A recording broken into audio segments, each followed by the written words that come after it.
The fluorescent lights in the hospital hallway cast a pale sheen over the linoleum floor, amplifying every squeak of the deputies' boots as they stormed toward the nurses' station. Conversations froze mid-sentence, the low hum of machines suddenly the loudest sound in the air.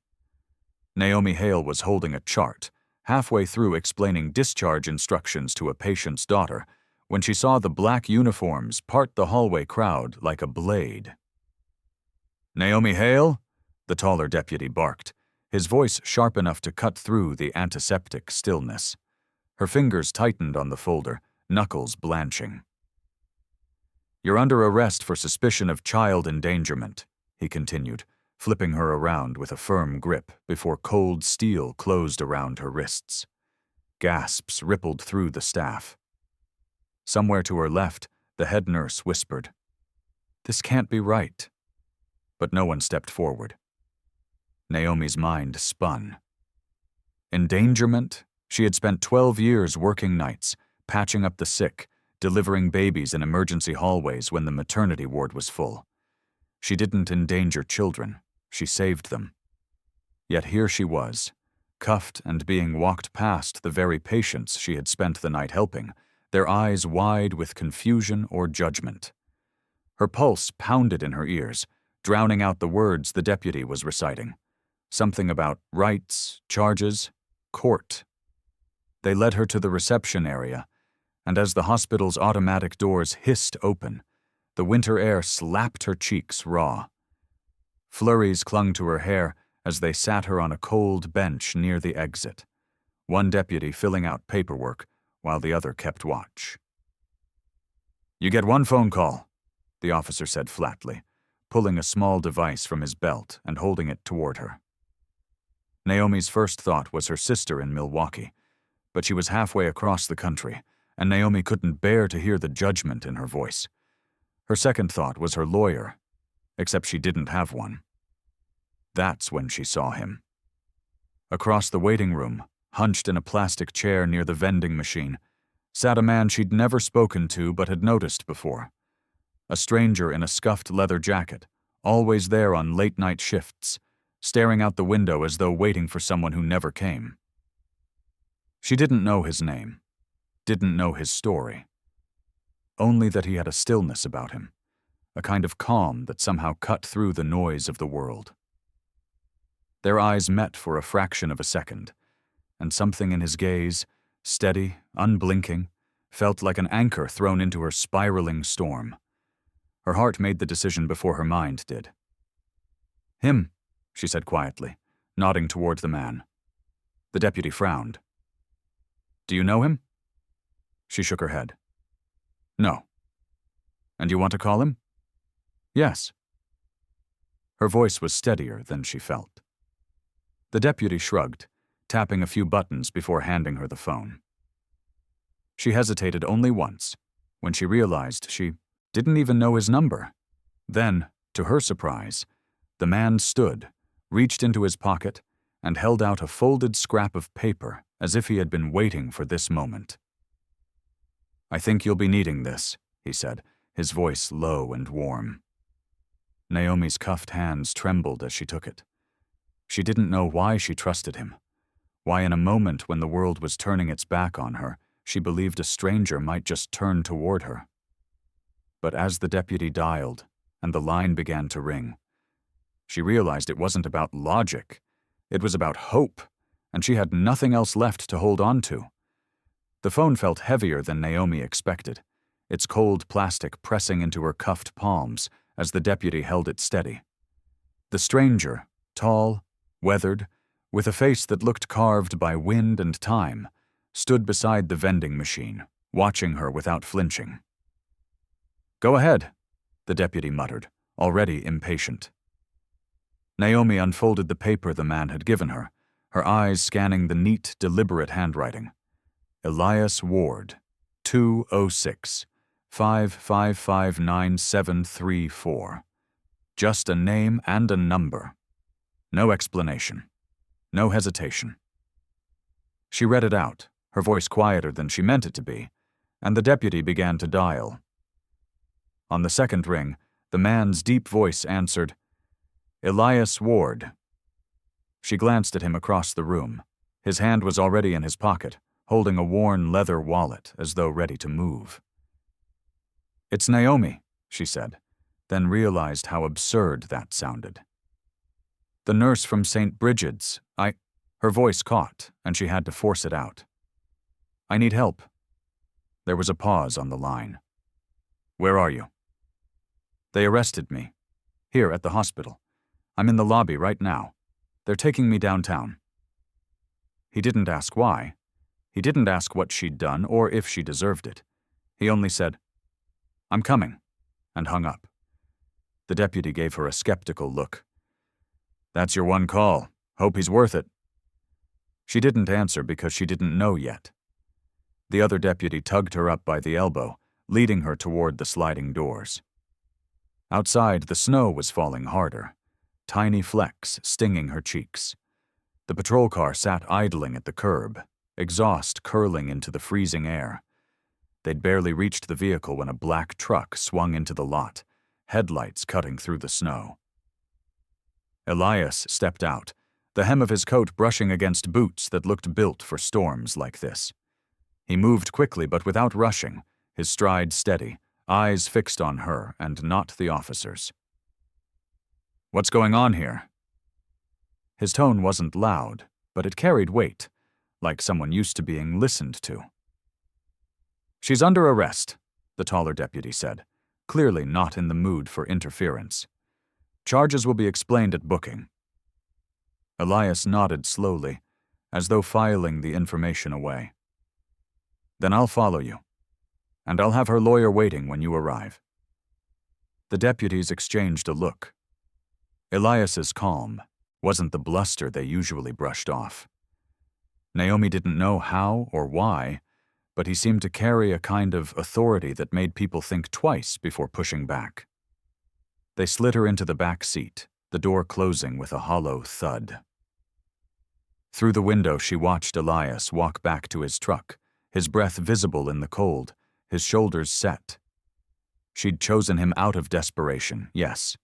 But now, with the tires crunching over snow as the cruiser pulled away, she began to feel something else creep in alongside her fear.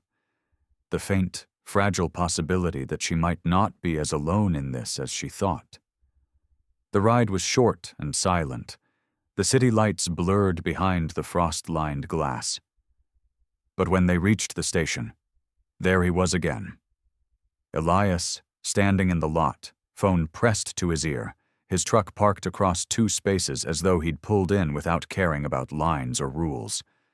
Naomi stepped out of the cruiser into the biting air, and for the first time since the cuffs had closed around her wrists, she realized she was breathing just a little easier. The station smelled faintly of coffee gone cold and wet wool drying near vents. Naomi was led inside, the sound of her boots against the linoleum sharp in the stale air. The room was busy but impersonal. Clerks typing without looking up, officers moving briskly between doors marked "Authorized personnel only." They sat her down at a counter beneath harsh fluorescent lights, a metal stool that felt colder than it should have been. An officer in a navy sweater leaned over a stack of forms, not meeting her eyes as he began reading her information aloud from a clipboard, his voice flat and rehearsed. "Name, date of birth, address." Naomi answered automatically, her voice trembling despite her effort to steady it. Every answer seemed to make the cuffs dig tighter against her wrists. Elias appeared in the doorway before the officer even finished the last question. His coat was dusted with snowflakes melting into dark spots, his jaw set. He didn't speak right away, just walked over to stand beside her, close enough that she could feel the shift in the room. A few heads turned. There was something about him, his calm, unhurried movements, that made people pause mid-task. "I'm her legal representative," he said simply, his voice low but clear. The officer's eyebrows lifted. "Do you have identification?"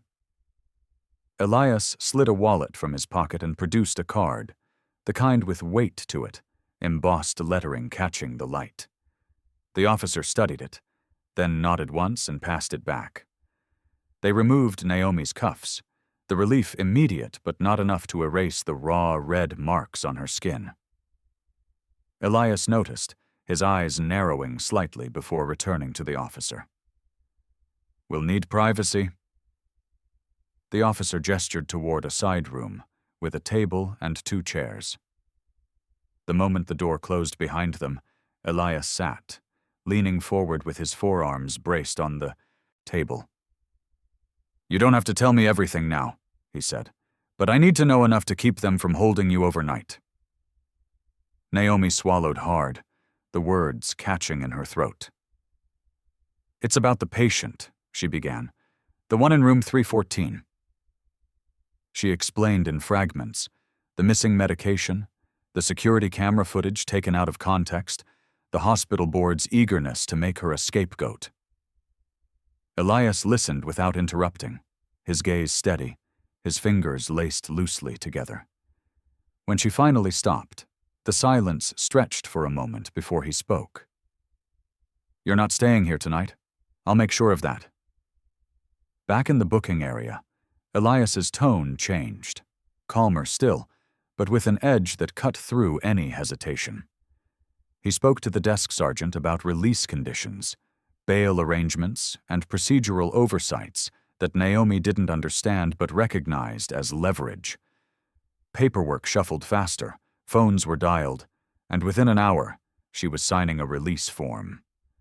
When the last signature was down, Elias guided her toward the exit with a hand light on her back, not rushing, but never pausing until they stepped out into the snow again. The cold hit her like a wall, but so did the quiet, just the hum of the streetlights and the crunch of their boots on packed snow.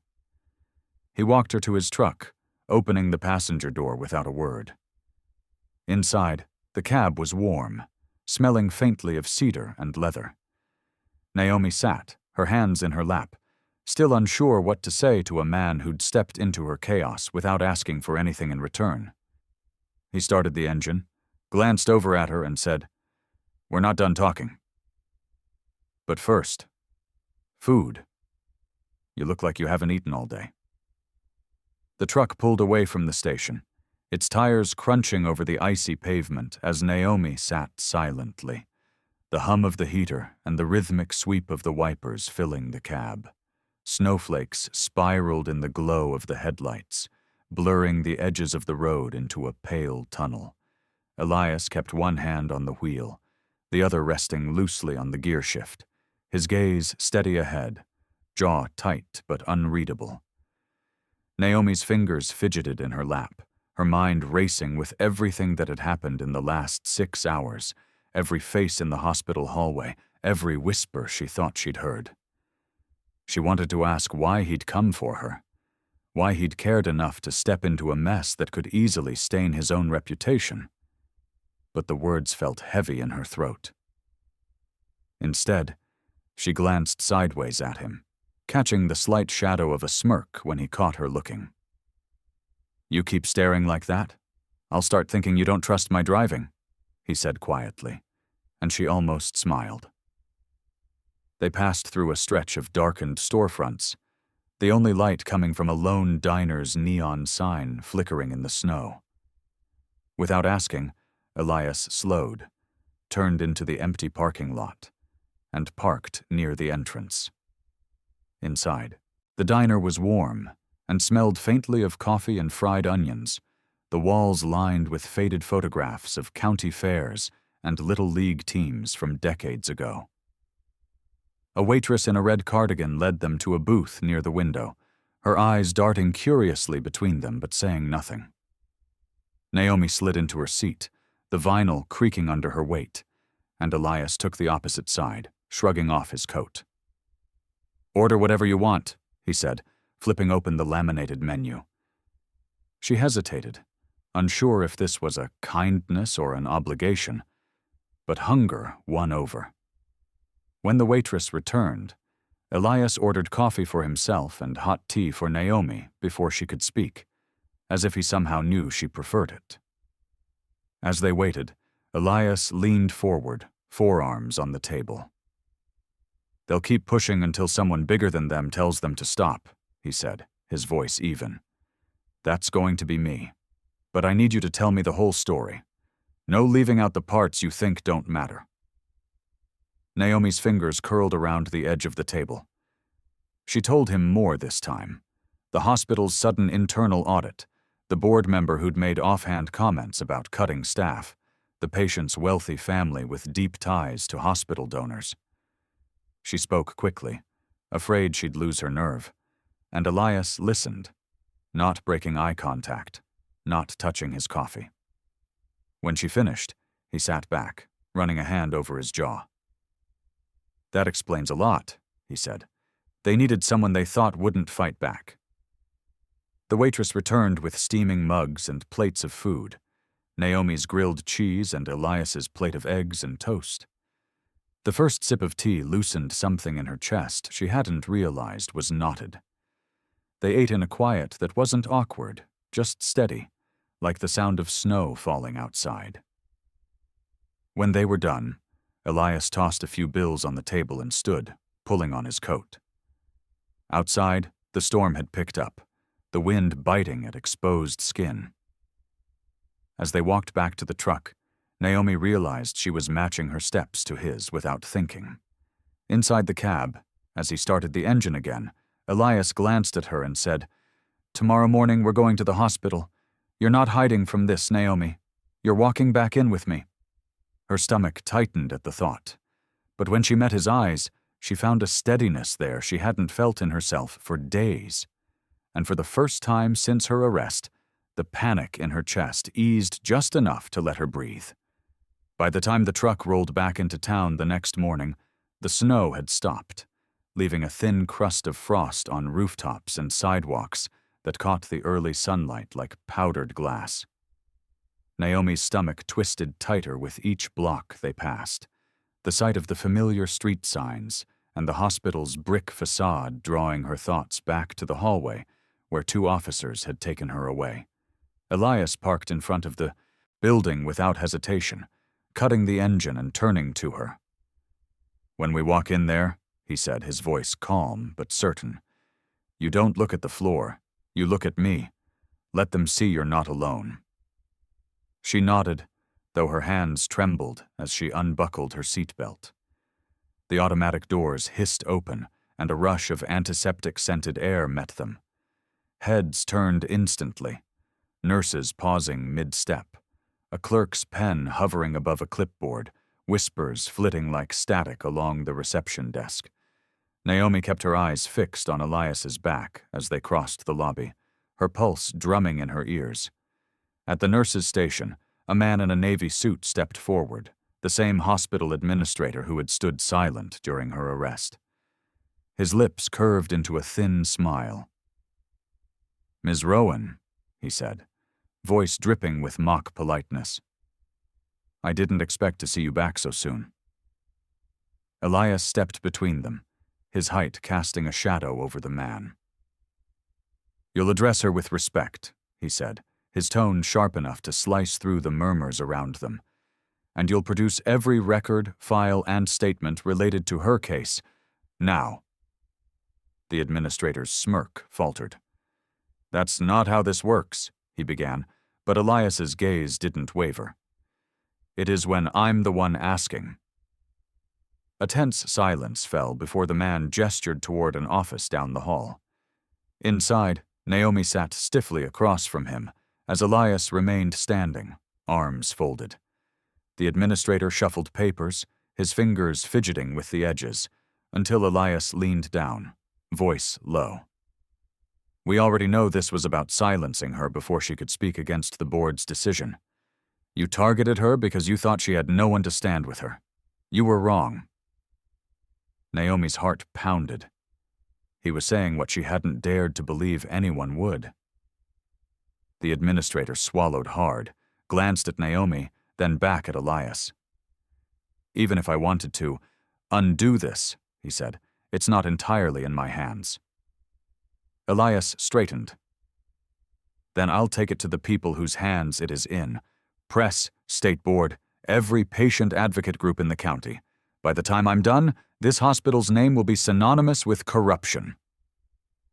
The man's face drained of color, and after a long pause, he reached into his desk drawer and pulled out a slim folder, sliding it across to Naomi.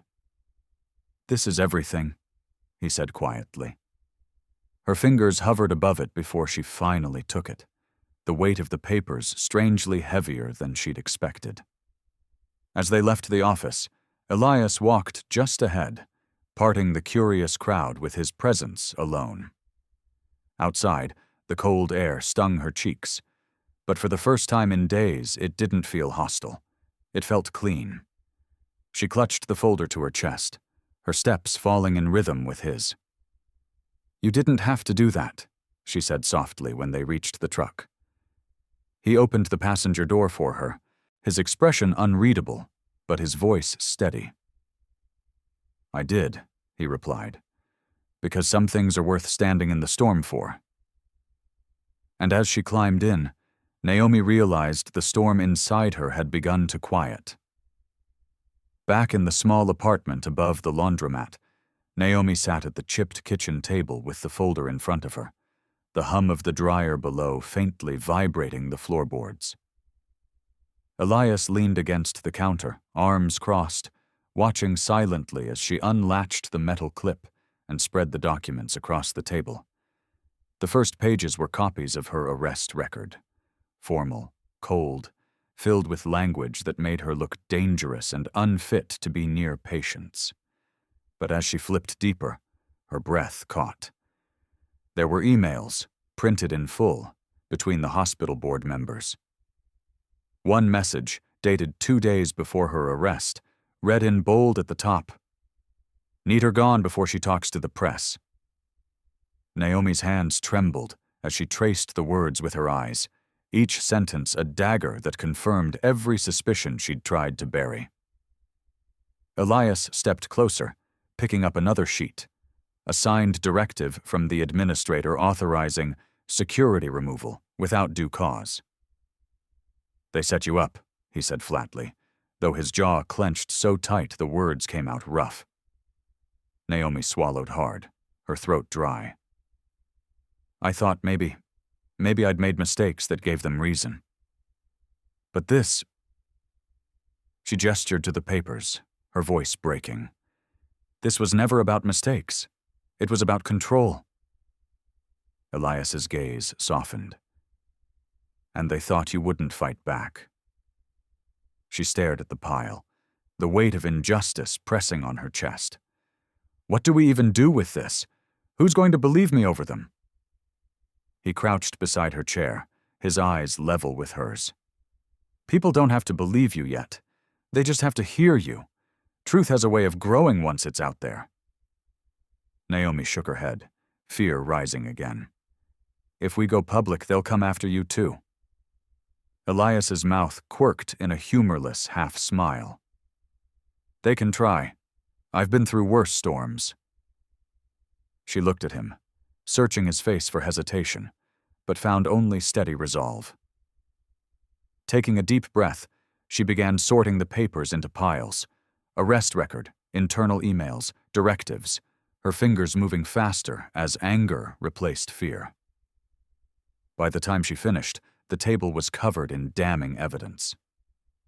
Elias fetched a small black notebook from his jacket pocket, jotting down names, dates, and phrases that could become the spine of her statement.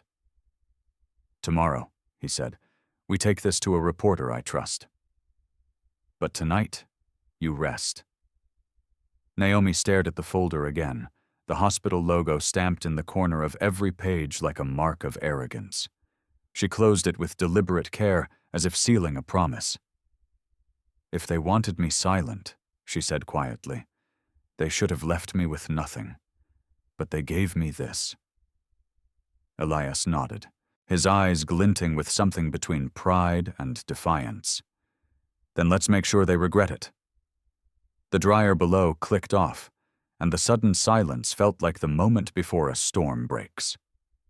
Naomi pushed the folder toward the center of the table, her resolve settling in her bones.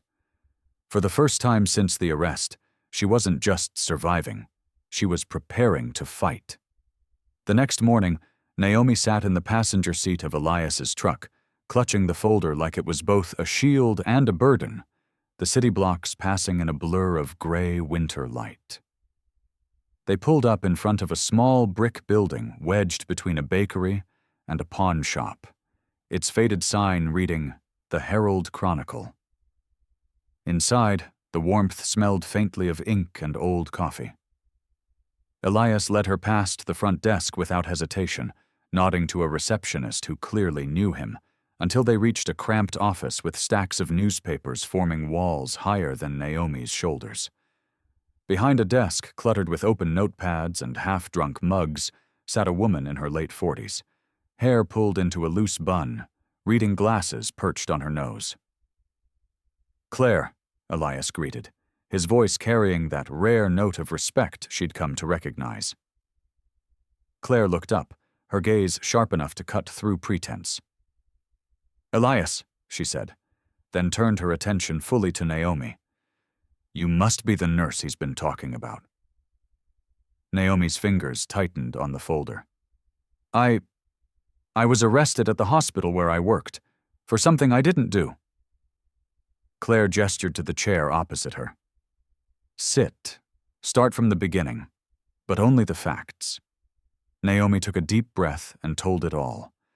The shift where she'd noticed patient files missing, the administrator's sudden coldness, the day security cornered her in the supply room, the shock of being in handcuffs, and the humiliation of watching her colleagues turn away.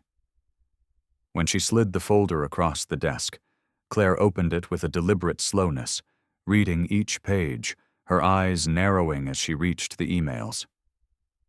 "They were afraid you'd talk," she murmured, "and they made sure you couldn't."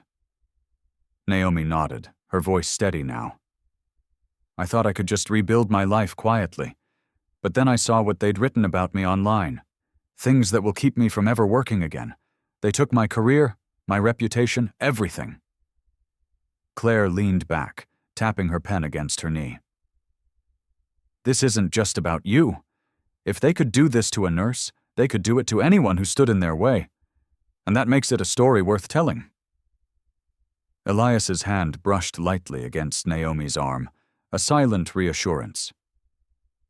"She's the best in the business," he said quietly. "If you want the truth out there, she'll make it happen." Claire stood, moving to a filing cabinet, and pulled out a release form.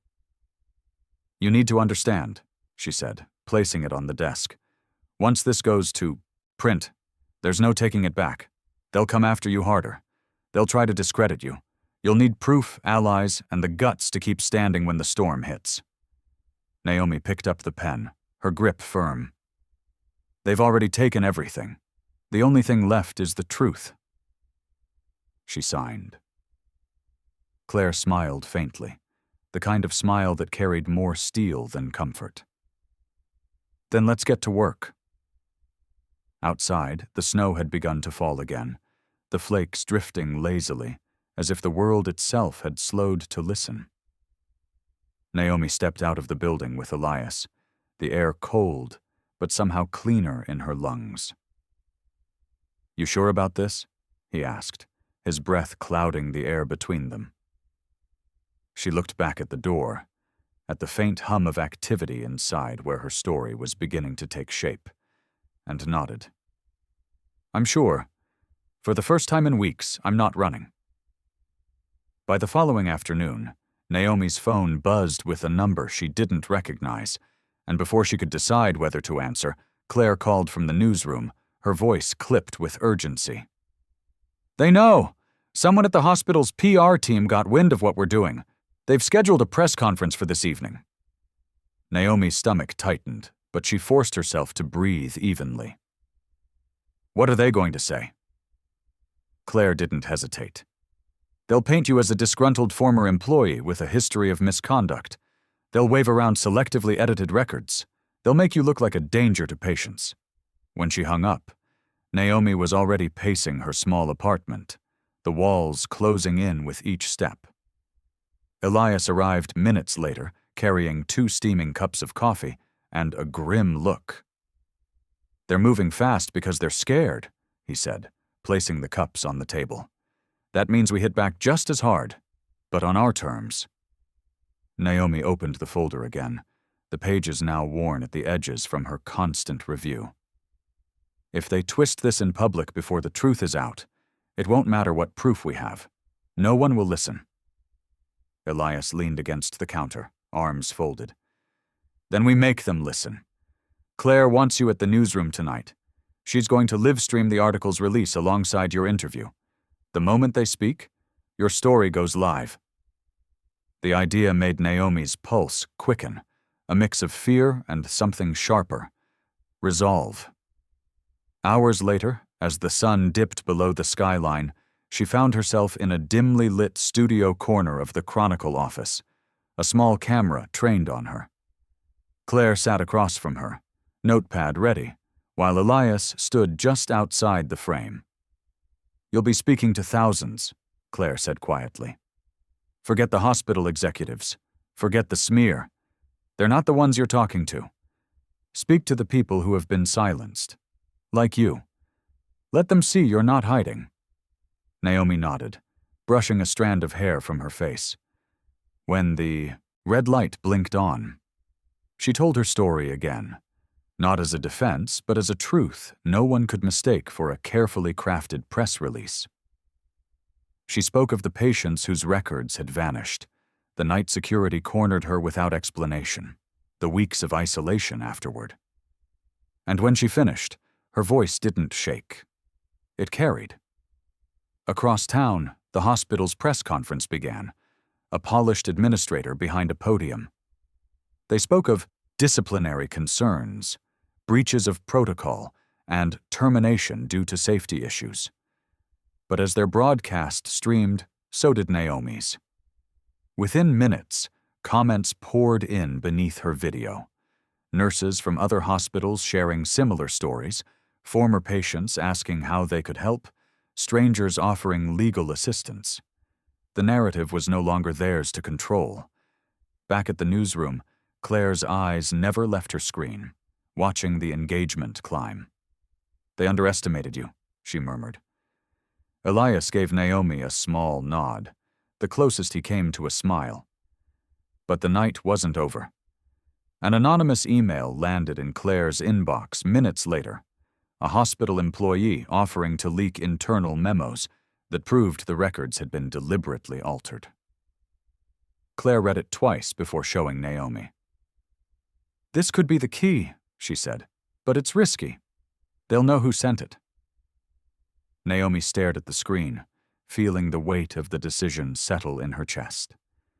She thought of the years she'd spent building her career, the patients she'd fought for, the friends she'd lost to fear. "If they're willing to speak," she said finally, "then I can't be the reason they stay silent." Claire's fingers flew over the keyboard, setting up a secure channel. Outside, the winter wind rattled the newsroom's old windows, but Naomi felt no chill. For the first time, the storm wasn't something to endure. It was something she was ready to walk into. The newsroom air was thick with the hum of computers and the muted chatter of journalists chasing their own deadlines. But Naomi could only hear the steady beat of her heart as Claire opened the encrypted message. The sender had used no name, no signature, just a short statement. "I have what you need. They've been hiding more than you think." Attached were 5 PDFs, each marked as internal correspondence between the hospital's board members. The first one Naomi opened made her stomach twist. It outlined, in cold bureaucratic language, a deliberate decision to delete patient records to avoid malpractice claims, complete with instructions to neutralize staff who might raise concerns. "This is it," Claire whispered, her eyes scanning line after line. "It's everything." Elias moved closer, his broad frame blocking the light as if shielding them from view. "If we use these," he said, "we're crossing into dangerous territory. They'll fight back hard. Not just against you, against whoever sent this." Naomi took a breath, feeling the weight of the choice settle over her like a lead blanket. "If we don't use them," she replied, "then everything we've done so far will die in a press release." Claire was already typing, her fingers moving fast, weaving the leaked documents into the story's spine. "We'll protect the source. I know the steps. We'll strip any identifying data before this goes out." Hours blurred into minutes as the three of them worked, Naomi's exhaustion pushed aside by adrenaline. By midnight, the Chronicle's lead story was a living, breathing thing. Screenshots of the memos, expert commentary from legal analysts, and Naomi's first-hand account of the night she was arrested in the very place she'd once saved lives. At 12:01 a.m., Claire hit publish. The article went live, and within seconds, the newsroom's notification feed lit up like a signal fire. Shares climbing into the thousands, comments flooding in, hashtags spreading Naomi's name and the hospital's shame in the same breath. Somewhere in the chaos, a new email came in from the whistleblower. "You don't know me, but I've been waiting years for someone to do this. Don't stop now." Naomi's throat tightened, the words hitting harder than she expected. But the moment of quiet was shattered by Elias's phone vibrating. He answered, listened, then his expression darkened. "They've filed an emergency injunction," he said. "They're trying to take the story down before sunrise." Claire's jaw set. Too late. The story's mirrored across a dozen platforms. Even if they shut us down, the truth is already out there. Outside, the city's winter night seemed almost to hum with the energy of what had just been unleashed. Naomi stepped to the window, watching as snow fell in slow spirals under the street lamps. She thought about the boy in pediatrics who'd once hugged her for sneaking him extra juice, about the elderly woman who trusted her to hold her hand before surgery, about every name that might have vanished if she'd stayed silent. "They can't erase this," she said quietly, more to herself than anyone else. Elias came to stand beside her, his voice steady. "No, but they'll try to erase you. You need to be ready for that." Naomi turned back to him, the steel in her voice surprising even her. "Let them try." And for the first time since that night in the hospital, she believed she could win. By dawn, the city was awake, and so was the storm. Naomi's phone buzzed relentlessly, calls from unknown numbers, text messages from colleagues, news alerts that her name was now trending across multiple platforms. Claire burst into the apartment, her coat dusted with snow, eyes alight with adrenaline. "It's everywhere," she said, tossing a stack of newspapers on the table. Each headline carried some variation of the same message: local hospital exposed in shocking records leak. Elias followed, close behind, carrying 2 paper cups of coffee and a look that told Naomi the fight was far from over. "The injunction failed," he said, setting the cups down. "Judge ruled that the public's right to know outweighs the hospital's privacy claims." Naomi felt a rush of relief, but it was tempered by the next sentence. "They're coming after you personally now. Licensing board, defamation suits, the works." She nodded, almost expecting it. "Let them," she replied. "I've already lost my job. What more can they take?" Claire opened her laptop, showing Naomi the comments flooding in under the article.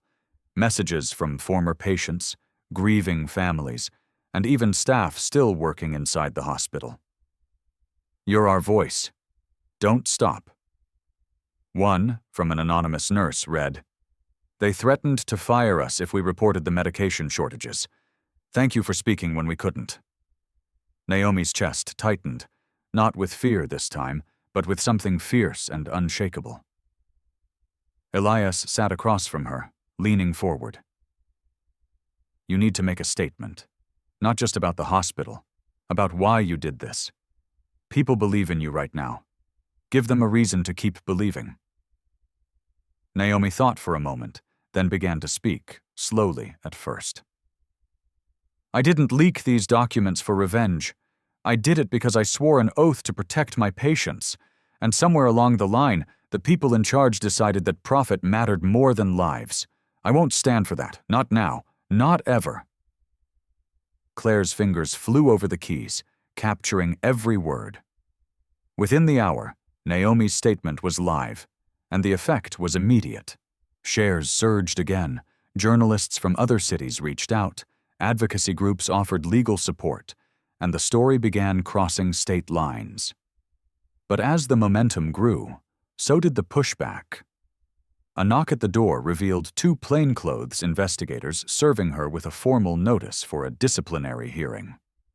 She accepted it calmly, thanking them before closing the door. Elias raised an eyebrow. "You're not even rattled." Naomi smiled faintly. "Because this isn't the endgame anymore. This is the opening act." That evening, Naomi stood outside the courthouse steps, the cold biting at her cheeks, a crowd of supporters behind her holding signs with her name. Cameras flashed, reporters shouted questions, but she focused on the faces in the crowd. The same faces she had once seen across hospital beds, waiting rooms, and hallways. "We are here," she said into the microphones, "because silence is the enemy of justice, and I refuse to be silent." The cheer that followed rolled like thunder through the square, carrying her words farther than any injunction could reach. As she stepped down, Elias met her with a rare smile. "You just turned this into something they can't contain." Naomi looked out at the snow swirling in the streetlights, the city's noise folding into a strange kind of peace. For the first time in months, she felt not hunted but free, because the truth was no longer hers alone. It belonged to everyone willing to fight for it, and she knew with absolute certainty that she would never stand alone again. The courthouse hallway smelled faintly of old wood and ink, a place where voices carried but footsteps seemed muted, as though the building itself listened. Naomi sat on a hard bench outside hearing room B, flanked by Elias on one side and Claire on the other. In front of her, on the opposite bench, the hospital's legal team clustered like a wall. Tailored suits, pressed lips, eyes trained anywhere but her face. She kept her gaze steady, refusing to let them see her flinch. A clerk appeared at the door, calling her name, and the moment stretched. Elias squeezed her shoulder once, a silent reminder that she was not alone, before she stepped into the room. The panel of three sat elevated behind a long desk, their expressions neutral but sharp. A court reporter's fingers hovered over a stenotype, ready to catch every word. Naomi was sworn in, her hand trembling just slightly as she repeated the oath. Across the table, the hospital's lead counsel rose first, launching into a polished statement about gross breaches of confidentiality and irreparable damage to institutional reputation. Naomi let the words wash over her. She'd heard them all before, in slightly different clothing. When it was her turn, she rose slowly, grounding herself before she spoke. "I understand the rules I broke," she began, her voice calm but resonant. "But I also understand the cost of keeping silent. I've looked into the eyes of patients whose families were told they couldn't afford life-saving treatment, even though the supplies were sitting in locked storage rooms. I've watched colleagues be punished for refusing to falsify charts. I broke the rules because those rules had already been broken, by the very people sworn to uphold them." The room shifted. One panelist leaned forward. The court reporter's hands paused for a fraction of a second before resuming. Elias, seated behind her, nodded almost imperceptibly. The hospital's counsel objected to the emotional tone, but the chairwoman overruled him. Naomi pressed on, laying out the facts, dates, memos, procurement logs, each one landing like a hammer. Claire had prepared the exhibits, and she slid them across to the panel in neat, numbered folders. An hour passed in a slow dance of accusation and defense. Then, in the middle of cross-examination, something unexpected happened. One of the panelists, a man Naomi vaguely recognized from her residency days, spoke not as an arbitrator, but as a doctor. "You saved my niece's life," he said quietly, almost as if it were a confession. "And you did it in the same way you're acting now, without asking permission first." The silence that followed was electric. By the time the hearing adjourned for deliberation, Naomi felt an odd clarity. Whatever the verdict, the truth had been spoken here, in a place built to bury it. She stepped out into the hallway, exhaling into the cold air filtering through the tall windows. Supporters were waiting in the lobby, some holding signs, others simply offering her their presence. One woman pressed a note into Naomi's palm, a scrawled message. "You gave us back our voice." An hour later, the panel returned. The decision was split. Her medical license would be suspended for 6 months, but no permanent revocation. She had, they said, acted outside the bounds of procedure, but in alignment with the fundamental principles of care. Naomi almost laughed at the irony. Outside, cameras and microphones swarmed her again, but this time her smile came easily. "I'm not finished," she told them. "I'll serve my suspension, but I will not stop speaking." And as she walked down the courthouse steps into a waiting sea of people, the snow began to fall. Not the heavy, punishing kind, but the slow, soft flakes that cover the ground without smothering it. The kind that signals a season ending and another beginning. The phone in Naomi's small apartment rang before dawn, its shrill tone slicing through the quiet. She jolted awake, half expecting bad news, but the voice on the other end was steady and warm. It was Elias, telling her to turn on the TV. Still wrapped in her blanket, she flicked it on and saw the local news running a segment about her hearing. Not from the hospital's perspective, but from the patient's.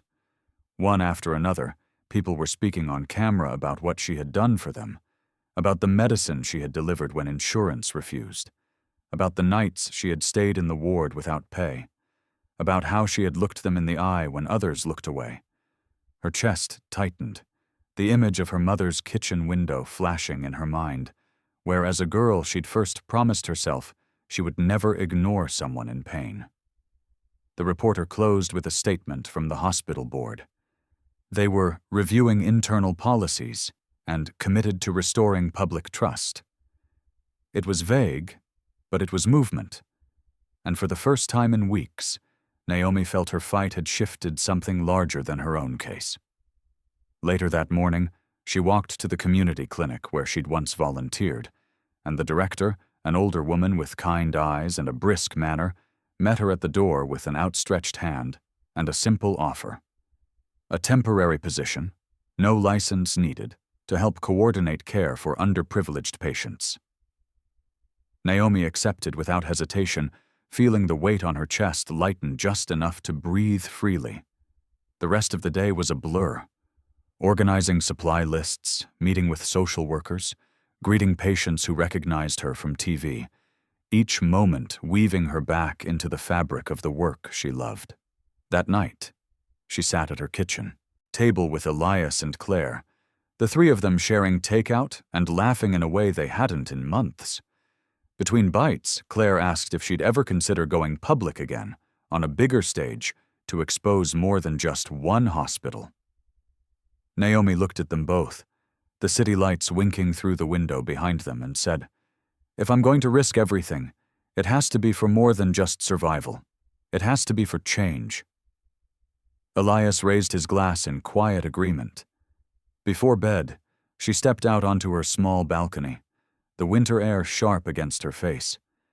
The streets below dusted in a fine layer of snow that caught the glow of the street lamps, and she thought of the patients she'd lost, the ones she'd saved, and the many more she had yet to meet. Tomorrow, she knew, would bring new battles, different rooms, different opponents. But tonight, she let the cold settle into her lungs as a reminder that she was still here, still standing, and still unafraid to take the call when it came. Please like, share, and subscribe to support more true-hearted stories on General Common Tales. If you saw her being arrested in the hospital, would you have stepped in or stayed silent? Tell us in the comments.